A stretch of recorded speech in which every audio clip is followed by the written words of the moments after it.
अस्सलामुअलैकुम। Kitchen with shine aunty में मैं आप सबको खुश आमदीद कहती हूँ। आज मैं अपने किचन में झटपट तैयार होने वाला चटपटा मसालेदार आलू का भुर्ता बना रही हूँ। इसे हम एक स्पेशल मसाले के साथ बनाएंगे जिससे इसका जायका कई गुना बढ़ जाएगा। इसके लिए मैंने आधा किलो आलू लिए हैं। आलू को उबाल कर मैंने ठंडा कर लिया है। अब हमने आलू को जो है हाथों की मदद से जो है मैश कर लेना है।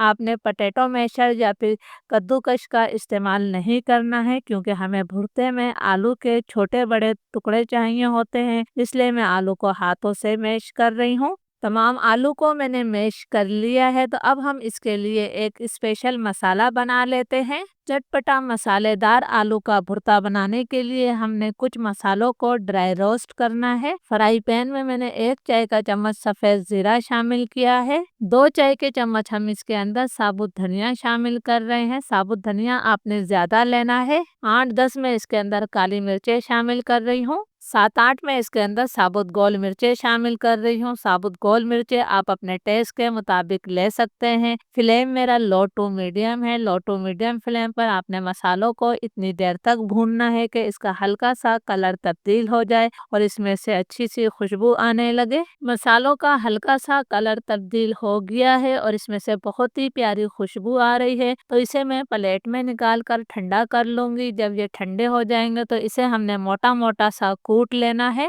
मसालेदार आलू का भरता बनाने के लिए मैंने आधा कप से कम तेल लिया है। तेल की मिकदार आप अपनी मर्जी से कम या ज्यादा कर सकते हैं। तेल को मैं गरम कर लेती हूँ। तेल गरम हो गया है, तो अब मैं इसके अंदर 2 दरमियाने साइज की प्याज को बारीक स्लाइस करके शामिल कर रही हूँ। प्याज के लच्छों को मैंने हाथों से मसल कर खोल लिया था।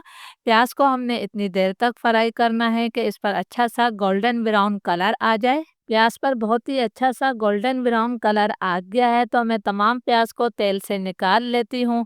ये क्रिस्पी प्याज हमारे भुर्ते का मज़ा दुबाला कर देगी। तमाम प्याज को मैंने तेल से निकाल लिया है। इसे हम अब साइड पर रख देते हैं। तेल में मैंने 1 चाय का चम्मच सफ़ेद ज़ीरा शामिल किया है। ज़ीरे को हमने 30-40 सेकंड तक फ्राई कर लेना है ताकि तेल में अच्छी सी खुशबू आ जाए।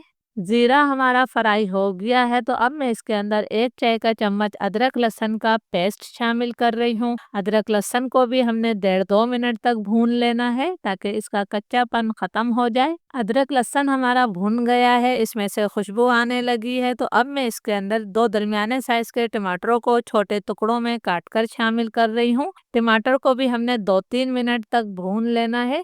आपने टमाटरों को बिल्कुल मैश नहीं करना है, क्योंकि भुर्ते में टमाटर थोड़े दिखते हुए अच्छे लगते हैं। टमाटरों की भी मैंने 2-3 मिनट तक भुनाई कर ली है, तो अब हम इसके अंदर मैश किए हुए तमाम आलू शामिल कर देते हैं। बहुत ही झटपट ये भुर्ता तैयार होता है और बहुत ज़्यादा मज़े का बनता है। 1 चाय का चम्मच में इसमें नमक शामिल कर रही हूँ। आप अपने टेस्ट के मुताबिक नमक लीजिएगा। 1/4 टीस्पून मैंने हल्दी पाउडर शामिल किया है। ये वो मसाला है जिसे हमने ड्राई रोस्ट करने के बाद मोटा मोटा सा कूट लिया है। इस मसाले से और फ्राई प्याज से भुर्ते का जायका कई गुना बढ़ जाता है। लो टू मीडियम फ्लेम पर मैं इसी तरह सब चीज़ों को मिक्स करते हुए इसे 3 से 4 मिनट तक और पका लेती हूँ। 3-4 मिनट तक मैंने भुर्ते को अच्छी तरह से पका लिया है। तमाम मसाले इसके अंदर अच्छी तरह से मिक्स हो गए हैं। अब मैं इसके अंदर 2 मोटी वाली हरी मिर्चें काट कर शामिल कर रही हूँ। साथ ही हमने इसके अंदर 1 मुट्ठी हरा धनिया शामिल कर दिया है। इसे भी हम मिक्स कर लेते हैं। प्लीज़ अगर आप लोगों को वीडियो अच्छी लग रही है तो इसे ज़्यादा से ज़्यादा लाइक और शेयर ज़रूर कीजिएगा ताकि मेरी हौसला अफजाई हो सके। ये मैंने हरी मिर्चों और हरे धनिया को भी मिक्स कर दिया है। लो फ्लेम पर मैं मज़ीद 2 मिनट का इसे दम दे देती हूँ। भुर्ते को दम पर रखे हुए 2 मिनट हो गए हैं। हरी मिर्च और हरे धनिये का खुशबू और जायका इसके अंदर आ चुका है। अब हमने आखिर में इसके अंदर जो फ्राई प्याज की थी वो तमाम प्याज डाल दी है। यकीन करें इस फ्राई प्याज और भुने हुए मसालों की वजह से इस भुर्ते का जायका कई गुना बढ़ जाता है, तो आप लोग ने इस रेसिपी को ज़रूर ट्राई करना है। प्याज को भी मैंने अच्छी तरह से मिक्स कर लिया है। इजाज़त दीजिए। अल्लाह हाफिज़।